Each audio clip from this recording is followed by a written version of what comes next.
subconscious mind creates everything for you that you... Your subconscious mind creates everything for you that you need. You cannot do anything on this earth until you convince your subconscious mind that it can be done. So the only thing you do with... Some people say, I know there's a Jesus because he healed me. No. What happened is you tapped into the archetypes of the collective unconsciousness, which is the deepest part of the subconscious, and you use Jesus as an entity or a deity to signal the own latent forces of the subconscious mind, and your own subconscious mind healed you. If you was taught that Mickey Mouse was a god when you was a baby, Mickey Mouse can have the same healing characteristics, because we're talking about convincing the goddamn subconscious mind. It is your inner God self that healed you. The most powerful instrument in the universe is the subconscious mind. The conscious mind is only 10%. And the thing is that everything that goes into the subconscious that causes the problem comes from the conscious. Somebody tells you something, it goes in there, and it finds a place to dwell and grow in there. Somebody teaches you something. Somebody frightens you. It all goes from here, your conscious mind,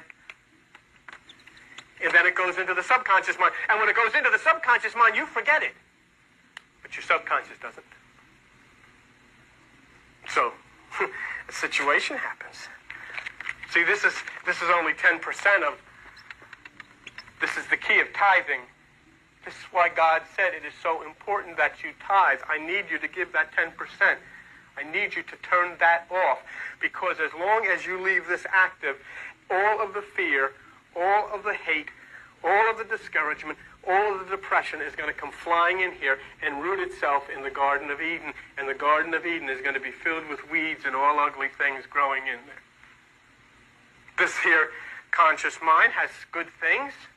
You help people with it, don't you? I mean, sometimes say, they're going to help the people with Hurricane Andrew. That's coming out of the conscious mind. That's a good thing. Has a lot of bad things. And it's called, in the Bible, in the book of Genesis, the tree of the knowledge of good and evil. And it says, don't eat from that tree. Go to Eden at the east, to the right side. Eat from there. But this here, first of all, has to be reprogrammed now.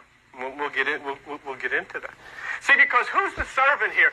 Look at the size of the subconscious mind. Look at the size of the conscious mind. And the fact is that the servant is the subconscious. The master is this little insignificant conscious mind. The tiny little conscious mind is the master. And this is the amazing thing. The greatest power in the universe does exactly what it is told by the little insignificant 10%. It obeys everything that comes from here. And if you tell this that you're sick, it will fester, it will find a root, and it will blossom into a little tree of sickness, and it will grow. Because it believes everything you tell it. And in the same way, if you tell it you're not, you can then start on your way of life. What does it mean? Lie to it! Lie to it. Tell it lies. I really do feel good. I really feel great. Snotting and snorting all over the place. Tell it doesn't know any different. It says, hey, what's all that noise? He says he feels good. Okay. And all of a sudden things start triggering out of the subconscious mind. This is where visualization comes from Dr. Bernie Siegel. This is where visualization comes from Dean Ornish. They're telling something that really isn't true, and the subconscious mind thinks it is true, so the subconscious mind starts doing things as if it is true, and all the hormones start flowing. It doesn't know the difference, see? It doesn't know that it's not being told the truth, so it starts reacting. So now you can see why something has to happen. Look at page 928 in the Bible. Look at the book of Romans. Go to Romans chapter 12. Romans chapter 12 and verse 2. not conformed to this world. This world is right over here on the left side, folks. It's the conscious mind. But be transformed by the renewing of your mind. In other words, what this here is a computer, and you got to put in a new floppy disk. You got to reprogram it. You can't change it. You can't go to your computer and lay hands on it. You can't go to your computer and read the Bible to it. You can't go to your computer and sing Amazing Grace. You got to reprogram it. And the most magnificent computer in the world is sitting right between your ears. And you've got to reprogram it because it is filled with information. It is filled with coded messages. And these things are growing into the things that are torturing you and causing you the problems that you have in your life. The problems in your life and in my life are not being caused by anything out there. They're being caused by everything in here. And it's been stockpiled. Nobody wants to be subjected to the negativity. Nobody wants to be subjected to the hurting. Nobody wants to be subjected to the sickness. But yet the point is, we don't even realize that behind this veil is the answer to all of that, to ridding ourselves of all of that. The mechanism. But you see, the point is, you say, why do I hate this job? It's been ordered for you to hate that job from in there.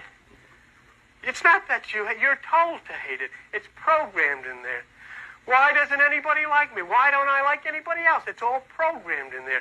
Behind this veil are orders that come out of the subconscious that dictate to your exactly what you're going to do. You've placed it all in there, and now it's all going to come back to you. This is the way it's going to be. And we get very unhappy. And then what do we do when we're unhappy? We make everybody else unhappy. Your subconscious mind creates everything for you that you need.